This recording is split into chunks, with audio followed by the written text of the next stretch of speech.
Binaha nga po ang ilang lugar sa Davao City nitong weekend. Halos anurin ang mga bahay at hindi na makita ang mga kalsada doon. Pinasok din po ng tubig ang mga bahay na lampas sa taong baha. Matinding pinsala ang inabot ng ilang paaralan kasunod ng abot-bubong na baha. Naiwan din pong makapal na putik sa mga kalsada. Nakatiwangwang din ang mga tumagilid na sasakyan na inanod ng tubig. Higit 200 pamilya ang inilikas sa mga evacuation center. Isang rider naman ang napaulat na nasawi matapos anurin ang baha. Nalubog din po sa baha ang bahagi po ng Bacara Road sa Lawag City, Ilocos Norte. Ito ay nagpabagal po sa daloy po ng mga sasakyan at isa ho namang SUV ang nabalahaw sa baha sa kasagsagan po ng malakas na buhos ng ulan sa Barangay Barit.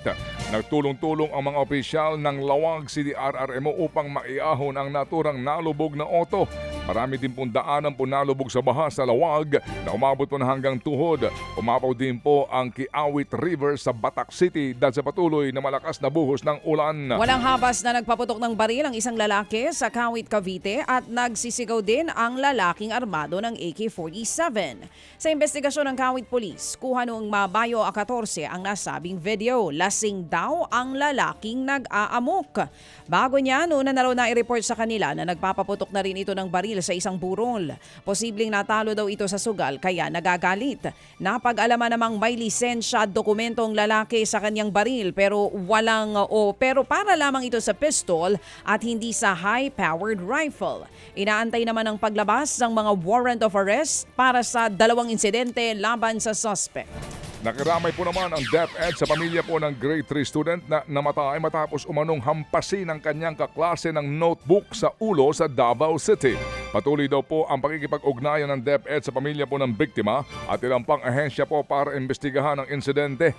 Nagbigay din po sila ng psychological support sa mga apektadong estudyante at guro. July 17 daw nang hampasin ng lalaking kaklase ng notebook ang biktima. Una raw pong isinugod sa manghihilot ang bata bago po idinala sa ospital pero namatay din kinalaunan. Ayon sa ina ng biktima, dumanas po ng bullying ang kanyang anak. Nanawagan po naman ng DepEd na iwasan ang pagpapakalat po ng hindi kumpirmadong informasyon kaugnay po sa naturang pangyayari. Arestado po ang isang empleyado ng Kawayan Airport sa Isabela dahil sa bomb joke. Batay sa investigasyon, sinabi ng empleyado na mayroong bomba sa loob po ng rear compartment ng kanyang sasakyan. Naalarma po ang mga kasamahan niya sa trabaho. Agad namang rumesponde ang mga otoridad at ininspeksyon ng sasakyan pero walang nakitang bomba. Naharap po ang empleyado sa kaukulang reklamo.